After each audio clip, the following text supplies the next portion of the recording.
So obviously, as we've kind of spoken about, this is a bit of input around supporting QoF use. So these are our learning outcomes for today. So kind of a brief understanding of the lipoprotein and physiology of atherosclerosis, which is what we're obviously trying to prevent. I want to go through a little bit about the lipid profiles and how to interpret those and pitfalls in interpretation, identify risk factors for cardiovascular disease, evaluate risk and use stratification to have positive patient outcome consultations.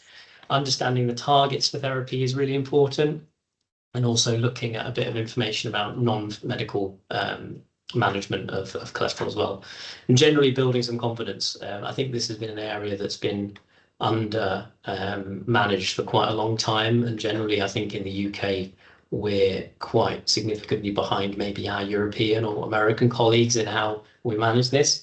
So hopefully this is just a bit of a whet the appetite kind of input for you. So why are we doing this? I think in some ways CVD represents a quarter of deaths in the UK, and of which in the UK we've only identified 8% of patients who may have familial hypercholesterolemia. So that's significantly raised cholesterol from birth. Obviously, that's a very, very low proportion that we've actually managed to diagnose. I think it's 1 in 250 patients in the UK do have this. And I think as time goes on, hopefully we will get a bit better at diagnosing, but really, really quite a substantial amount of patients out there who we're not managing appropriately at all. QoF has changed quite significantly, and points mean QoF points means all kinds of things. So I think really important that we are managing the best we can, and there's remuneration involved in that, as well as good patient care. Are we good at managing lipids? Not really, to be honest. I had a look at the CVD Prevent data recently, which is a big data set of people meeting different types of targets and how the care is going, and only 47% of patients don't meet, they don't meet their, 47% of patients don't meet their secondary prevention targets, which is quite significant in someone who's had a heart attack, stroke, peripheral vascular disease in the past. And I think one of the most shocking things is that every 8 minutes, someone in the UK dies from coronary artery disease. So a really big burden of disease here. And look at that cost to the UK in terms of healthcare costs around cardiovascular disease. Massive amounts of money there. So any information we can do, any improvement in care is really important.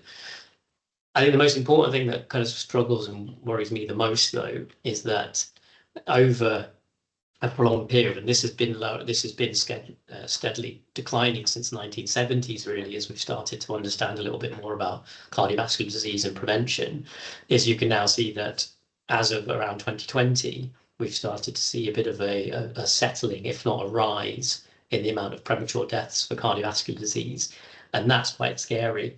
The question is whether this coincides with COVID and whether the reviews have changed at that point. But ever more of a reason, as there's a focus on QoF and a focus on our management to really intensify these patients, because we want to try and reduce the risk of a preventable death as much as we possibly can. Interestingly, depending on where you live in the country, does also play a bit of a part in your cardiovascular risk. So, for example, if you were in Hampshire, in Hart, in a very nice, very beautiful area, compared to maybe the centre of Glasgow, in Glasgow you've got a 3 times more likely of CVD death than you would be in the Hart in Hampshire. So this is where we need to make sure that across the UK we're treating to target, and we are ensuring that patients are managed as best as they can.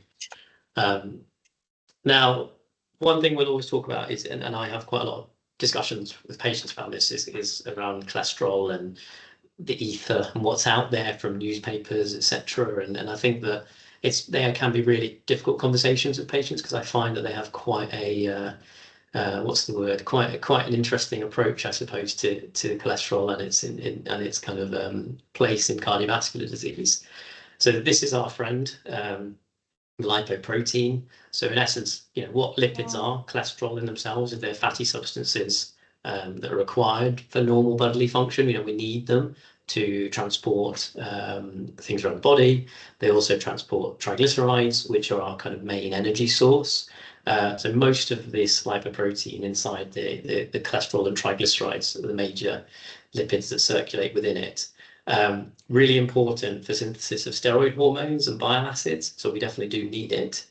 And actually, interestingly, the daily requirement for cholesterol can't be met from dietary intake alone. So a lot of the majority of cholesterol's biosynthesis is actually in the liver and in our peripheral tissues, nearly 80%. So when we talk about dietary kind of side of things, it doesn't play as much of a part necessarily if you wanted to reduce your cholesterol, but if you are overeating, it definitely can impact things. Now, triglycerides are kind of the storage form of the long chain fatty acids. And they're derived from diet or they're made in the liver, and they're a massive important source of energy. And the fatty acids associated with them are essential components of the cell membrane. They all have a basic common structure, which is what this looks like, but they vary in their size, they vary in their density and their composition. And that's where you get this high density lipoprotein, low density lipoprotein. You get something called a very low density lipoprotein. And just for a bit of context, this is kind of how different lipoproteins kind of measure up in essence. So the size and density changes. Chylomicron in the top right is something that tends to appear after meals. So this is something that is entered from dietary fats. They're the largest of the lipoproteins, and basically when we're actually trying to figure out what's in the blood, we centrifuge the blood, and that's, depending on the density, it stacks up accordingly. I don't think you need to necessarily know this in a great deal of detail, but it's just good for your own knowledge and understanding, really. Now, obviously, lipoproteins and atherosclerosis is the big thing we worry about. Now, a majority of the circulating cholesterol in our blood is carried as the LDL, the low density lipoprotein. And that's the one that is most commonly associated with development of atherosclerosis. So normally what would happen is LDL cholesterol would pass from the plasma into the endothelial space, and then it basically is taken up and returns to the liver. Now, what happens is if you've got a patient who has a background of, let's say, hypertension or diabetes, or they're a smoker, there's damage to that endothelial area. What happens is the LDL gets trapped in the wall, so it's not moved out of it as quickly. And what will happen is it modifies, what's what we call oxidizes. And in essence, that's because of the delayed removal. That modified LDL is then taken into something called macrophages, which obviously are part of our kind of white blood cell that encompass, they have a big process in engulfing, and they cause something called a foam cell. That is the beginning of these fatty streaks that start to develop. And as you see, this fatty streak on this side here. And what can then happen over time is this builds up and builds up and builds up, and these fatty streaks can turn into fibrous plaques. The easiest way I would describe this to patients is I think of this as a reverse pothole. That's the easiest way I can see. So you have a bit of damage, it opens up again, further cholesterol seeps in and red blood cells and platelets, and it gets slightly bigger. And over time and time and time, that's how you get a full blockage of the vessel, and i.e. a heart attack, angina, stroke, etc. Now, this is something I always find that's really important whenever we're talking to patients about cholesterol reduction and action management. Why do we do this? This is a trial that looked at kind of 27 different clinical trials of statins for both secondary and primary prevention, and basically found that for every 1 millimole per litre reduction of LDL, it reduces the annual risk of a major vascular event by 22%.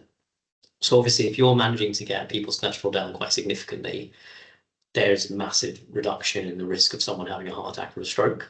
And the data is absolutely clear. This was upwards of 200,000 patients, 150, 200,000 patients.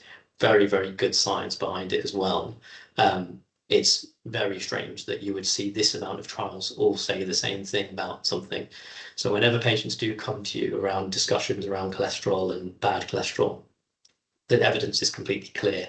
And this trial, which is called the Cholesterol Treatment Trialist Collaboration, is a really, really important resource that you can even use to discuss with patients. So yeah, I would always keep that back of your mind when you are having those, because they are challenging consultations. Now, we talk about types of prevention. There's primary prevention and then there's secondary prevention. Now, primary prevention is treatment to prevent a disease or an injury before it even occurs. So these are your patients that you're, doing Q risks on, or they have type 2 diabetes, but nothing's happened yet. They have type 1 diabetes, CKD is in there as well, and HIV is a new preventative measure as well. So these are patients that you're trying to prevent an event from happening. Secondary prevention are those patients who have had a disease or had an injury, and you're trying to reduce the risk of another one. So these are your patients with heart attacks, angina, ischemic stroke, peripheral vascular disease. Now, the caveat with this, when it talks about, so I've put there on the Q risk below 84, that's where Q risk kind of goes up to. But I'd always take into account, people are living longer now. Patients who might be over the age of 84 might be very well to do and might not be considered as frail and want to live as long as they possibly can and reduce their risk of cardiovascular disease as long as they can. And actually, in those kind of patients, it might be appropriate to treat and get their cholesterol as low as you can. So always remember the patient who's in front of you and manage them accordingly. Now, I'm sure we're all aware of QoF and some of the changes that have come in. So I've kind of highlighted some of the cholesterol indicators here. So you've got CHOL003, CHOL004, DM034 and DM045. I'm not going to go into this in too much detail because I'm sure we're all aware of QoF and looking at the targets of therapy as well. I think that's really important. The key thing with this, I would say, is around it's not enough now to say statin declined when you're doing your QoF reports.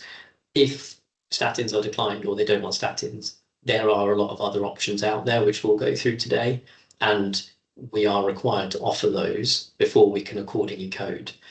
If you code statin declined only and don't code something like lipid lowering therapy declined, it won't tick off QoF because you have to think about other options that are available. So we'll go through the other options today, but I want us to keep it at the back of your mind because what I don't want to happen is you get towards January, February, and you realise that your QoF numbers aren't going down, and that might be just purely because of this coding issue. So really, really important we're bearing that in mind. And I think we should be really honest with patients as well, where they might have declined a statin in the past. We have other therapies that we can use for them. So very, very important we're having those conversations. The days of just statins alone are no longer here. So really important.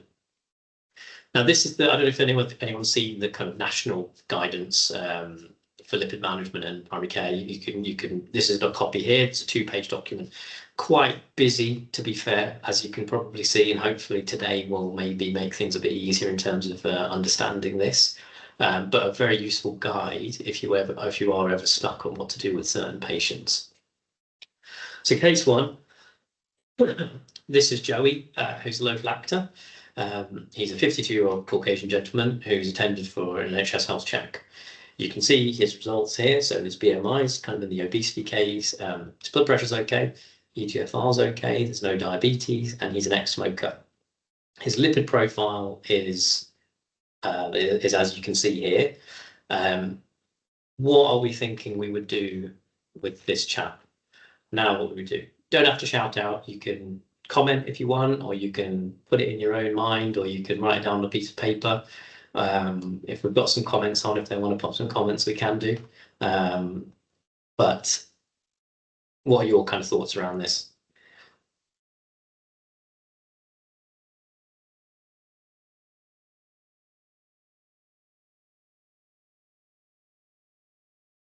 Tough crowd today, tough crowd. So I'll continue as such. So I think we've got E, so some of the E's in there. So my thoughts on this would be first and foremost, because the chap has no prior history. There's no considerable other history here. My first port of call would be to go to Q risk. So we talk about Q risk 2 and Q risk 3. So obviously we've all got Q risk, and depending on what clinical systems you're on, they most will have Q risk 2 on them. And Q risk 3 is the newer version that's only available online. It's not integrated into clinical systems yet.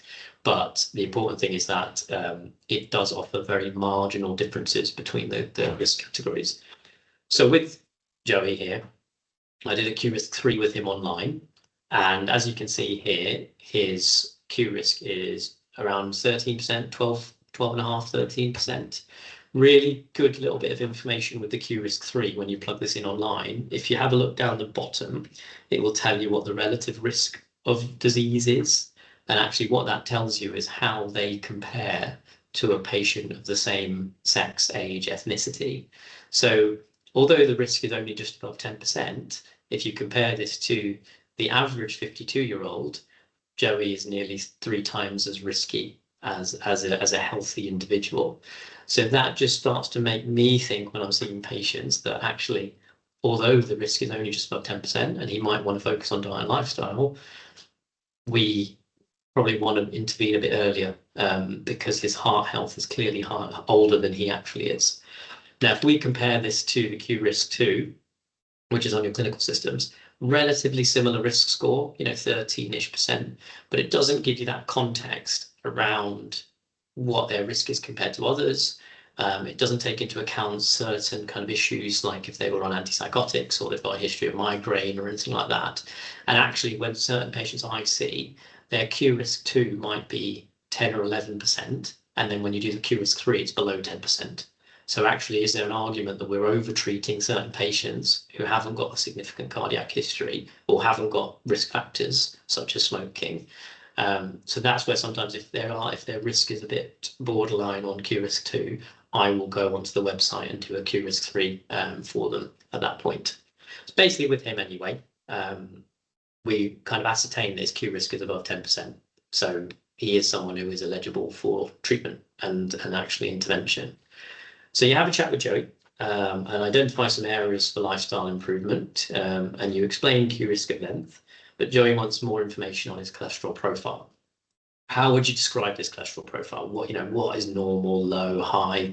Does any of these stick out to you, okay, specifically? Is there anything you're particularly worried about? Or how would you approach, I suppose, looking at that lipid profile in itself? What would you be thinking to yourself?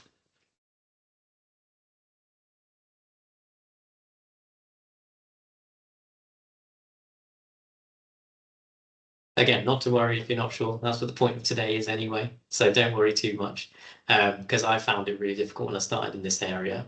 So we've got some high LDL. Yeah, I would go with that. Yeah, I agree.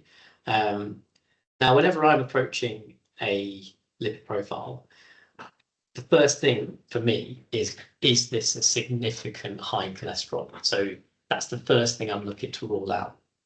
Is this someone who could potentially be kind of a family high cholesterol link? So these are some of the kind of indicators that you might go down the route of. So for example, if their total cholesterol is over 7.5 and the non-HDL is over maybe 5.9 or 6, the triglycerides are above 4.5, these are all starting to make you think, is there anything else going on? If it's below those criteria, you can safely say that it is a raised profile, but there's nothing necessarily sinister at that moment. There's a few things down the bottom that I've mentioned around, are there any secondary causes? And this is where our history taking, our patient rapport is absolutely the most important thing that we ever do when we're talking to patients. So I remember when I was a budding young pharmacist in an old practice, I did a cholesterol on, someone had done a cholesterol on a lady who was about 32 and her cholesterol was about 15. And I was like, what the hell is going on here? I was so confused, concerned. I didn't know what to do. And it turns out she was pregnant at the time. And naturally with pregnancy, the cholesterol rises because you're very high in fat, obviously, to feed the baby. So contextually at that point, it made perfect sense what the results are. And this is the interesting thing with cholesterol, is that it takes about 2 or 3 weeks for it to settle. So if I went on a massive binge or I decided to eat everything under the sun for a couple of weeks or so, and you did a result, my cholesterol would probably be high. But as I revert back to my normal dietary habits, I'm not saying my dietary habits are fantastic, obviously, but you would expect to see a drop. So really important you're aware of other things that could be causing it. One of the main ones I tend to see is around the high triglycerides and alcohol excess and metabolic syndrome. So your patients with diabetes or overweight carrying more around centrally. So one of the first questions I'll ask if someone's got a raised cholesterol result is I'll be talking about alcohol and binging, especially in high amounts, because that is normally a big tell. Then you'll talk about diet. Then you have to have a look at other causes. The other thing is if you've got someone who randomly has a high cholesterol and there's nothing else particularly wrong with them, you've noticed that they've got, they're absolutely well in themselves, there's no real other issues, always think about thyroid because that can cause deranged cholesterol. And especially if you've got someone like a younger patient in front of you who's never had a result before, it can be a bit of a tell. So always do your due diligence, speak to colleagues, speak to your GP, speak to clinicians if you're concerned about anything. But the main aim here is look for what is not normal. So normal, inverted commas here, from private, this is from the Heart UK website, are these results. So generally total cholesterol less than 5, HDL more than 1 in, that should be millimole per litre, sorry, in men, and 1.2 in women. Non-HDL kind of below 2.6. Personally, I tend to see non-HDLs, anything below 3.5 is more than acceptable. They've gone a bit lower, that's quite a low level to be fair. And triglycerides, non-fasting and fasting. So if you've eaten or not eaten, it does affect that one. So really important that you're interpreting correctly.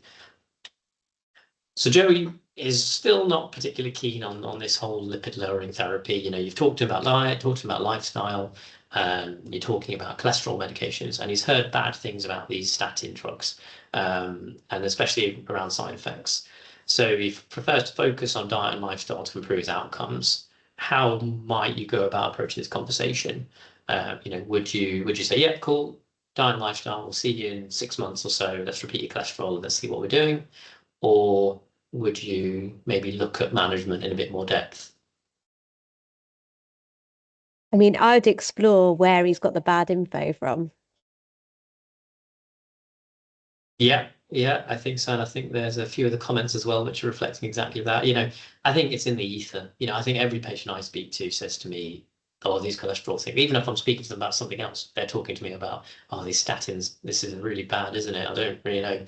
And as we've spoken about in the past with the information from the trial data, lowering LDL is really important, and statins are very, very good at that.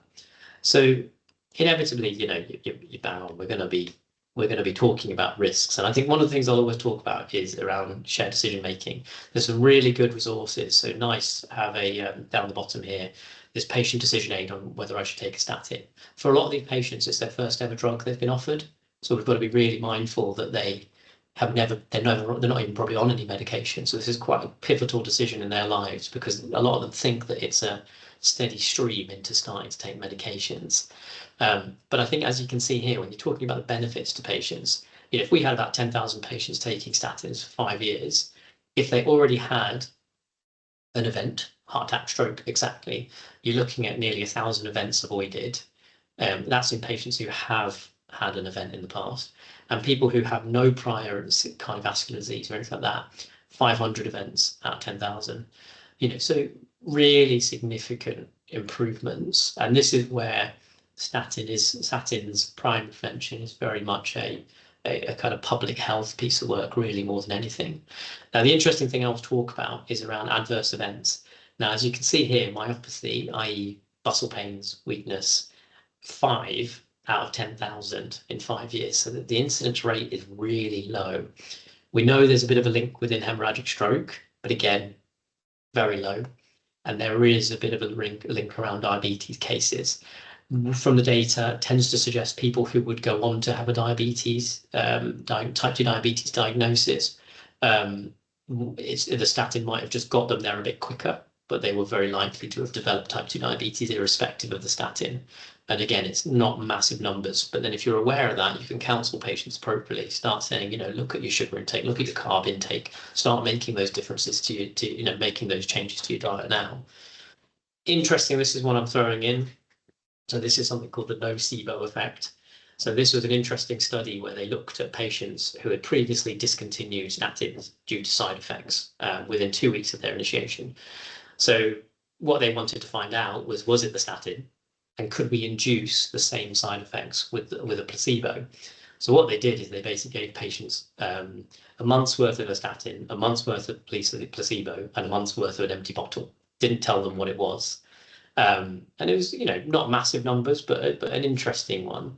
And in essence, what they found is that the patients who had discontinued statins previously had the same side effects with a placebo. So 90% of patients had side effects with the placebo, so not an active drug at all. And once they were shown that they had side effects with the placebo, they then restarted statins, and more than 50% of them successfully restarted without any issue at all. So there is a real big element of a functional element of side effects.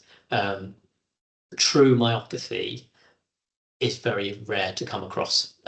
True muscle pains, joint pains that's clinically significant is really, really hard to find. And so that's where this is really, I sometimes will talk about this before I even start the drug. Really important, you're talking about with statin specifically, telling patients that if you get a few aches and pains when you walk, when you run, when you're exercising, people might be more motivated to make diet and lifestyle changes when you've started the drug. They might go from doing absolutely no exercise to trying to do more.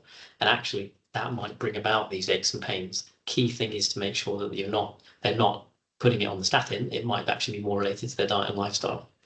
So you had Joey's really happy. He says, you know what, I've had a fantastic consultation here. Thank you so much. And he decides to go on a statin. And which statin would you offer as first line?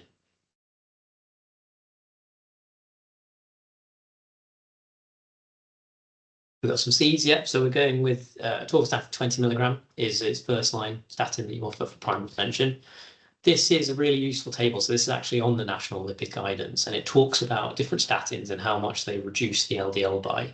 So as you can see, with atorvastatin 20, you're looking at nearly a 43% reduction in bad cholesterol. So we term that as a high intensity statin. And it talks about all these different statins and how far they reduce the cholesterol. So if you're ever thinking about up titrating people, and we'll probably come on to that in the future, we'll come to that in a later case. Really important that you're aware of this, because if you see here, if you double it from 20 milligram atorvastatin to 40, you only actually get an additional 6% reduction, but you get 50% more risk of side effects because you're doubling the dose. So this is where sometimes adding in second drugs can actually be more effective. So if you see here, adding in ezetimibe to atorvastatin, you get nearly a 10-11% extra reduction compared to doubling the statin. So sometimes that's a bit more of an amenable way to make patients take their meds in a little bit better way. So Joey decides to take statin, and you decide to start him on atorvastatin 20 milligram, which we've spoken about. Are there any additional bloods? We've kind of mentioned this. So thyroid function, in case you're concerned of a thyroid-related issue that might be causing this. What I'll tend to do in practicalities is I'll normally check the clinical system to see if they've had a thyroid within the past few years, which most patients do. And if that's normal, you're a bit reassured that it's not hypothyroidism or hyperthyroidism. If you obviously see a massive rise in cholesterol compared to their usual results, that warrants a bit more further investigation. And liver function tests are important. We need a baseline, and we need to do those at 3 months and 12 months. And that's just to make sure that there's no inflammation of the liver that comes with those. Again, exceptionally rare, but really important we're aware of that. You're normally looking for a 40% reduction in bad cholesterol, non-HDL. That's the nice targets. So one thing that we had with our practices is how do we make this easier to trace for clinicians interpreting blood tests. Some of the practical ways we do it is we have a recall for statins, and we put what the target non-HDL should be on the recall. So when people are interpreting or filing bloods, it's very easy to just say, yep, meeting target, file the bloods, or not meeting target, further intensification.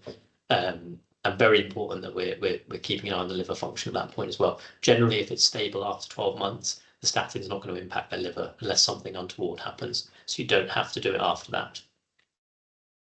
Now, statin mechanism of action, very quickly, in essence, what it does is it kind of reduces the liver production, the cholesterol that's produced in the liver. And what that basically does is then it causes more of these LDL receptors to sit on the liver surface, and that mops up more LDL and bad cholesterol. And by doing that, it removes LDL from the bloodstream and therefore reduces that. And, as I said, as you could see from the results before, you're looking at nearly 40-50% reduction in LDL. If we had drugs nowadays that reduce, let's say, diabetes by 50%, HbA1c's by 50%, or blood pressure by 50%, they would be termed kind of medical marvel drugs. So I always find it interesting that these aren't quite seen in a similar way, to be fair. But, I'm just a dreamer, as they say. Common side effects, some common side effects, uncommon and obviously rare, is around myopathy. Very important if there are any kind of myopathy or muscle-related symptoms, you check creatinine kinase, because that's a marker for muscle damage. So that will then start to tell you in a little bit more detail if the statins are causing side effects. Again, we don't tend to really worry unless that's above 3 times the upper limit. But there is a online something called a statin intolerance pathway, and it talks about what to do if you do have patients who are on these drugs and have a raised CK, which I can link afterwards if everyone wants that. So talking about Q risk and primary prevention again, there's certain circumstances where we don't use that. So patients with CKD, if their eGFR is below 60, irrespective, they are at an increased risk of cardiovascular disease. So you don't need to Q risk them. We should just be offering a statin irrespective, because there's a double risk of cardiovascular disease in CKD. Type 1 diabetics have a specific recommendation cohort, which is they have to have had the disease, they have to have had type 1 for more than 10 years, or if they're over the age of 40, they are eligible. We've kind of spoken about age, and obviously age is just a number in this modern day. And I had a 97-year-old earlier today playing 18 holes of golf. So he's a very well person and was much more likely to continue his primary prevention. HIV has become a bit of a risk factor around cardiovascular disease, and there's been some trials around that. So we're now recommending that for patients over the age of 40. But normally the HIV clinic will normally lead on that. And then I've put type 2 diabetes in here. The reason I say that is because type 2 diabetes inherently increases the risk of cardiovascular disease and polyvascular disease. So the argument can be made, obviously NICE recommends you start it when the Q risk is above 10%. But personally, in my kind of practice, if I'm seeing a new diabetic, or I'm seeing a patient who's diagnosed with type 2 diabetes, I'm getting statin started before Q risk of 10%, because if you do the Q risk 3, you will see that their relative risk is very high. So actually, are we better off intervening early to reduce the risk of long-term outcomes for these kind of patients? Up to you what you want to do. There's guidance-based, and then there's the other side. So that I'll leave with you. So Joey comes back for his blood tests in 3 months' time, which demonstrated a 45% reduction in non-HDL and no change in the liver function. So he's happy to continue the medication. Thanks for your input. How might we handle this situation if he's experienced the side effects? We've kind of thought about that a little bit. And I suppose, do we have any other drugs for primary prevention? And this is where medications called ezetimibe and bempedoic acid come into it. But we will discuss this in the secondary case. So we will adapt that soon. So we've got a new patient for us. This is Ross. He is a 53-year-old university lecturer. I don't know if you're seeing the trend here with the patients, but yeah, I'll leave that for afterwards. So he has a history of type 2 diabetes, and he had an NSTEMI 3 years ago. He was a previous long-term smoker, and he quit at the time of the heart attack. Best thing he could have done. So you've been asked to come and undertake a cardiovascular review for you. So you look at his up-to-date lipid profile, and not particularly fantastic, I would say. What statin would you expect Ross to be taking? If it's had a heart attack in the past, what would you suggest? Yeah, got some CHOL003 D. Yeah, so pretty much bang on. In essence, secondary prevention patients need to be on high dose intensive statin therapy. So first line for patients who have had a heart attack or stroke is atorvastatin 80 milligram, irrespective. That's kind of the aim. Some patients will use rosuvastatin because that's also high intensity, but general rule of thumb is atorvastatin. We sometimes will lower the doses if they've got drug interactions or poor renal function or high risk of adverse events, and also patient preference always comes into it. But generally, if you're not seeing that, I would be investigating, is there a reason why they're not on a high intensity statin if they've had a heart attack, stroke, if they've got peripheral vascular disease in the past. So what are we actually targeting for the lipids? What lipid results are we targeting?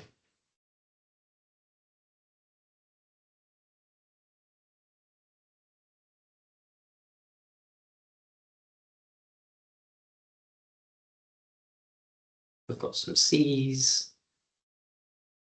Elizabeth's on it. She is on it like a car bonnet. Yeah, we've got a few different ones. A. So generally, what has probably changed in the past few years is that they've now removed total cholesterol in these results, and they normally will only want you to look at LDL and non-HDL. So non-HDL is your total minus your good cholesterol. So LDL is in essence the main marker. So with this one, it's indeed C. Now, UK is a bit interesting, where we have different recommendations compared to other areas of the world, and even comparatively to our joint British Society as well. So NICE have advocated for the LDL less than 2 and the non-HDL less than 2.6. Joint British Society have advocated for less than 1.8 on the LDL, and non-HDL is less than 2.5. And our European colleagues, they push really quite intensively. So they go down as much as LDL below 1.4. The guidance currently is not clinically deranged, and I'm not going to go into that in a bit more in detail for now, but it's important for you to be aware of this, because there is a difference between what QoF is advocating for, but also what the evidence suggests. So with that in mind, I kind of mentioned about our European colleagues being a bit more aggressive with their therapy. Now, an LDL below 1.8 is associated with a stability of these plaques. So the plaques are formed, we know that already, because they've had a heart attack, had a stroke, whatever it might be. And in essence, if you can get their LDL below 1.8, you know that that's not going to necessarily grow any larger. But with an LDL of less than 1.4, there is an evidence base to discuss plaque regression.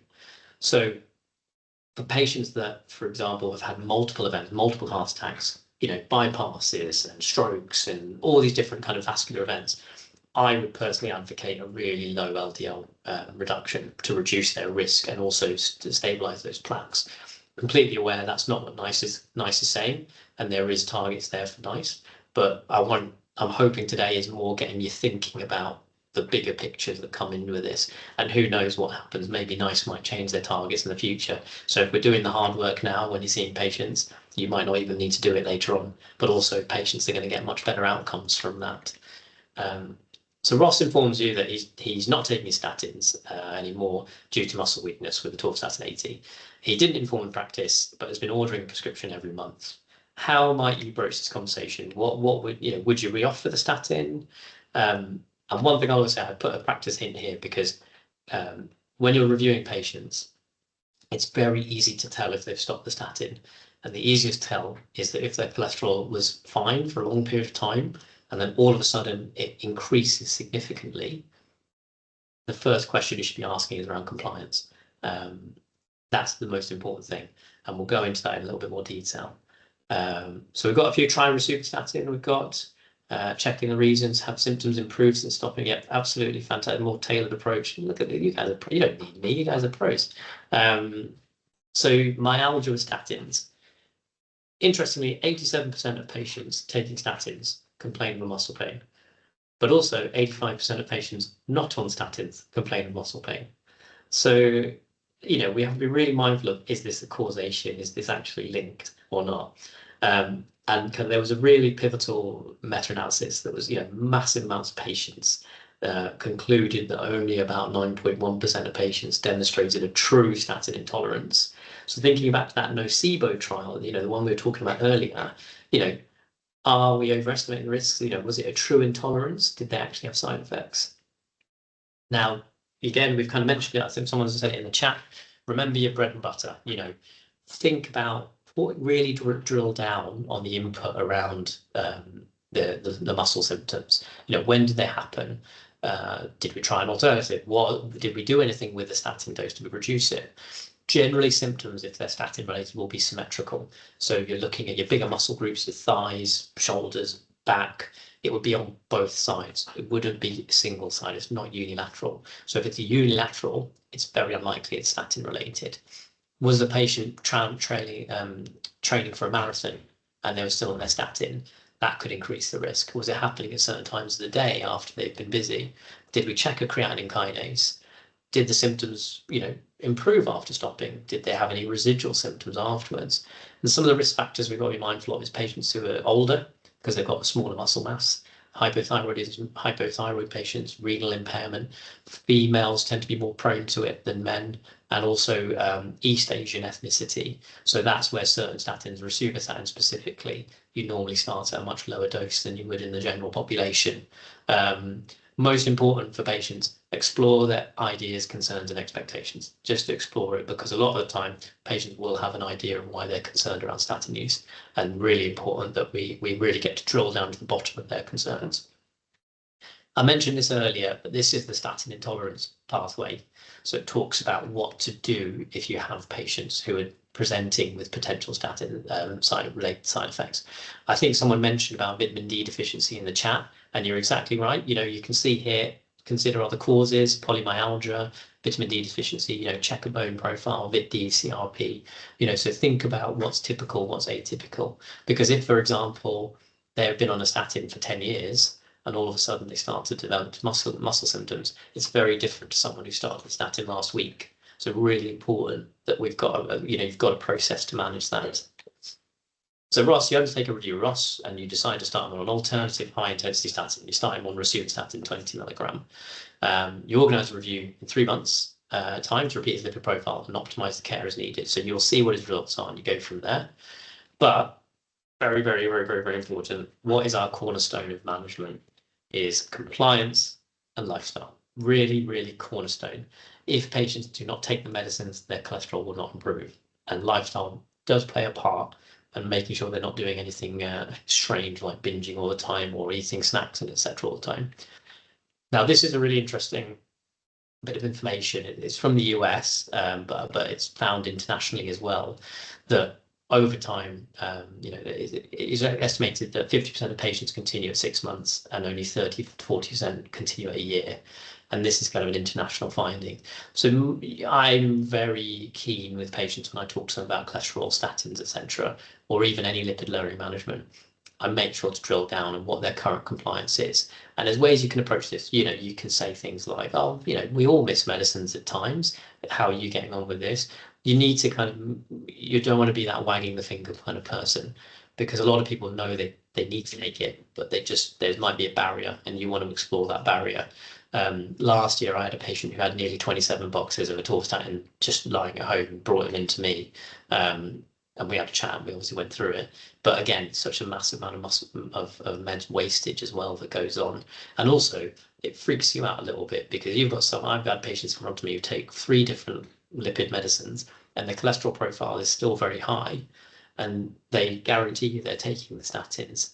And subsequently, when they go to lipid clinic and have a urine test to see if they're actually taking it, they're not. So really important that you try and explore these kind of problems with patients and incentivize them, obviously, to make changes.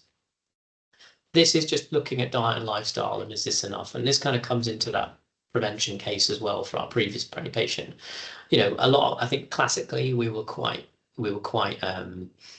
keen on diet and lifestyle initially, and if you're not meeting your targets, then we will start you on a cholesterol medication. Now, effective combined dietary intervention, you can reduce people's cholesterol by 20 to 30% of LDL, non-HDL depends, but it's very difficult, I think, for people to do this. So this would include having good fiber, taking like a cholesterol low drink, like Benecol or any of those types of drinks, weight reduction. How many patients do we see that actually do this in real life? So I think it's really important that we do make aware that this is a really important cornerstone therapy. But I think with most of us, we've been in the game long enough where you can tell from a patient if they're going to really be able to do this. But also be honest with patients and say, look, I know you might want to do diet and lifestyle, but it's going to be insufficient. You're not going to be able to get your cholesterol low enough with that alone. Be honest with them and say it's a combination here that we're trying to do and what we're aiming for. So you see Ross for a follow-up, and he's made some positive dietary changes, and you've started a cholesterol low drink as well. He's tolerated the statin. I'm really pleasantly surprised about this. You can see that his cholesterol profile has improved, not quite meeting the targets that we can see down here. And as you can see, his liver function is absolutely normal. So when it comes to statins and liver function, you tend to worry if it's 3 times the upper limit of these. So 3 times the upper limit of mostly your transaminases, the ALT and AST. If it's even 2 times, I tend to not really bat an eyelid unless they're symptomatic. If you're not sure, seek advice from a GP or one of your colleagues. So they're not quite meeting targets. So what do we do next? And this is kind of adapted from a UCL algorithm. So if the statin not tolerated, we've got bempedoic acid, which I'll go through. So there's two options here. The non-HDL, as we can see, is above 2.9, and the LDL is 2.2. So we could look at adding ezetimibe, and this is a drug that basically works on the absorption of cholesterol from the bowel, and it doesn't affect absorption of fat-soluble nutrients or anything like that. And what this does is it leads to indirect reduction of hepatic cholesterol again, and again, more upregulation of those LDL receptors. So you get more of these LDL receptors, so it can have an additive effect on top of statins. So it can mop the cholesterol a bit further. Now, side effects, because it works on the absorption of cholesterol, tend to be GI, so more nausea, constipation, diarrhea, and there is a risk of increasing the risk of myalgia when people are taking statins. And I would normally tend to monitor LFTs as per statin monitoring if you start them, because there is a risk as well. I'll go through kind of potencies in a short while. There's good trial data for statin plus ezetimibe at reducing the risk of cardiovascular disease. Bempedoic acid, I don't know if many people have come across this one yet. In essence, this works very similarly to statins, but it works a little bit more upstream of the pathway. So it's a prodrug. So what that means is it has to be broken down for it to work effectively. And anecdotally, it should only work in the liver and not in skeletal muscle. So the way it was marketed was that it reduces the risk of muscle-related side effects. Practically, I still do see people experiencing this, and so that's really important. Is this the nocebo effect we're talking about? It's really important you're aware of that. It can be used with statins, but they are at an increased, nearly a 30% increased risk of muscle pains and myalgia with that. So be really careful if you're going to put them together. I don't tend to use the combination often, but you can do if you need to. Monitoring is LFTs and also UNEs. You can do a urate at baseline, and the urate more than anything is more up for debate. So that's something I would probably agree with your local practice. This drug is linked with an increased risk of gout. So that's where some people prefer to monitor urate, some people don't. I don't personally monitor it, but some ICBs advocate for you to do that. So I would be counselling on gout.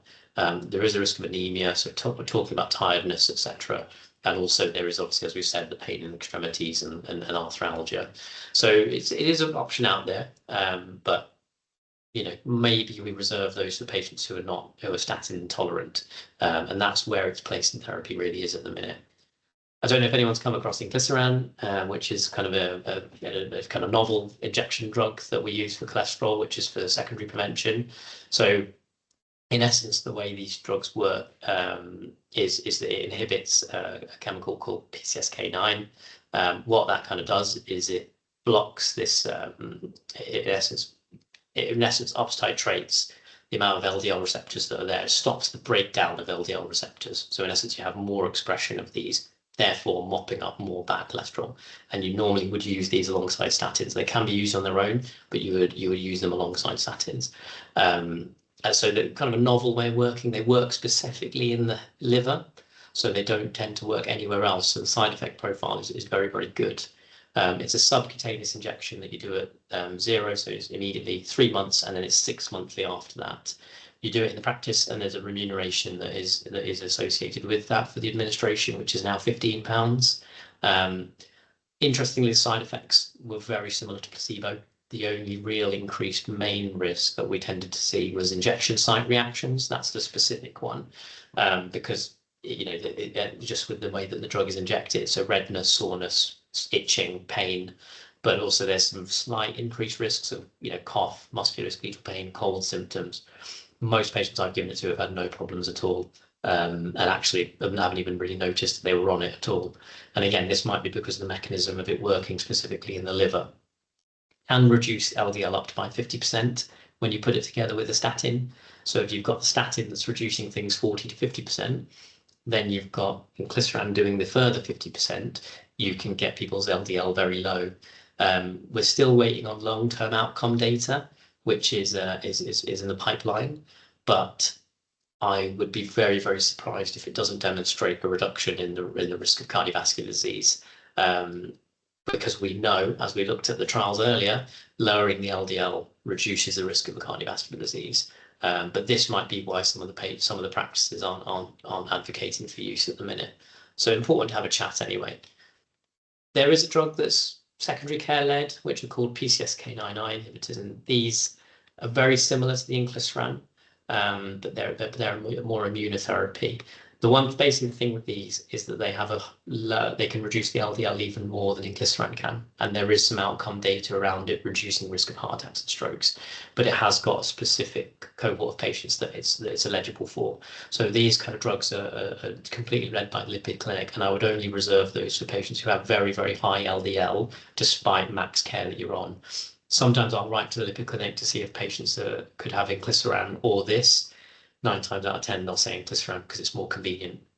This is a 2-weekly injection, and obviously Inclisiran 6 monthly. But saying that, if you do need to get the LDL lower, these are far superior, but there are more side effects associated. So generally, LDL reductions, looking at different drugs, we've kind of spoken about statins earlier. Ezetimibe on its own will lower things about 15 to 22%. So if you've got someone whose LDL is really high and you need to get it to target, ezetimibe is not going to do the trick. So really important that you use the right drug for the right patient. Similarly, bempedoic acid on its own is only about 17 to 28%. There is a combination product which will offer you a bit more, 38% there. But again, if you've got someone whose cholesterol is very, very high and you do the maths and they're not going to get to their target with it, is it technically the right therapy for them? Do we think about something different? Inclisiran we spoke about is 50%, and then the PCSK9s are 55 to 70%. So there's quite a lot of options out there now. The days of just statin alone is probably going. So just important you're aware of these drugs. So I suppose with that in mind, what would you recommend for Ross? What would you go with here?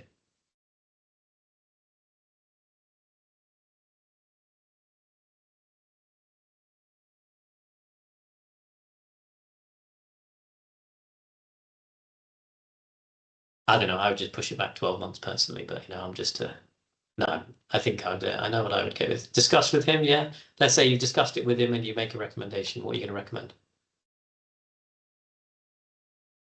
Okay, so we've got one go for Inclisiran. Dietary advice. So the key thing with this is with Inclisiran, it's only recommended for patients whose LDL is above 2.6. So this patient's LDL is 2.2, so they wouldn't meet the criteria for treatment. So with this in mind, you're kind of locked out from using Inclisiran because the LDL is too low. So I would personally be going for ezetimibe here, because you might get that little bit of 10, 20%. If you tell them to do some dietary lifestyle, you might get this LDL below 1.8. But from a QoF perspective, a 10% reduction on here, you would get them below the LDL of 2. So that would be my personal choice. But again, I'm glad we've got a bit of people thinking and discussing. So in kind of summary there, a bit of a whistle-stop tour. I know it's a lot to have, but make lipids great again. Not that that's my political affiliation at all, but I think I'm trying to just kind of give you guys a bit of passion around this. I find it really interesting, and I think they're very interesting conversations to have with patients as well. Really important. Atherosclerosis starts in early life. It starts in your teenage years. Starts even before that. Those fatty streaks can start to be developed. So really important that you're counselling patients, but you're also thinking about the family members, our people around them. Use appropriate tools. So we've got QRisk, obviously, to discuss, and we've used those. Use high-potency statins as a basis of therapy. Aggressive management of LDL and non-HDL targets and secondary prevention. And now are the days of combining therapies. It's very rare. I tend to see patients now who are meeting the targets with one therapy alone. I think a combination is really important. So yeah, hope that was helpful. And the next one will be a little bit more case-based. This was a bit more background, but thank you for your time. And any questions? I don't think you guys want to ask anything in the chat at all. There's a question from Lindsay in the chat. It was about long-term lipid therapy. I think that's right. Lindsay, do correct me if I'm wrong. And do any of these reduce in efficacy with long-term use? Not particularly, no. Now you might see it in their results, and the reason you see it in their results is if we think back to that slide about compliance, that's what I tend to see more than anything. So there's no data to suggest that they stop working as effectively, but I'm always very keen to ask about kind of compliance. And it's the way you ask about compliance. Don't just say, you're taking your meds, because people don't like that very much. Try and kind of, nicely get to it. We all miss medicines. I miss my medication. Do you miss this? So, and as I said, the tell is really if you see a significant rise in the cholesterol. If you see that after they've been on a statin for a long period of time, really start questioning whether they're taking it. And one of the tricks that you can do is you can change them from, let's say, a 12 or 20 to rosuvastatin 10. So then you can then see if things improve. It's pretty obvious they weren't taking it beforehand. Brilliant. Hopefully, Prunell answered that question for you, Lindsay. Sandra's put in chat, we have a patient whose triglyceride is raised, but LDL is less than 1.8 and Q risk less than 10%. What would you do, and what would be your recommendation?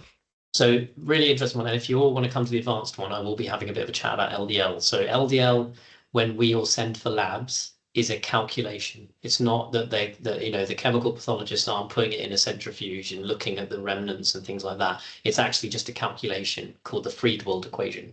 Now that is influenced by triglycerides. So if patients have a very high triglyceride level, it actually falsely lowers the LDL.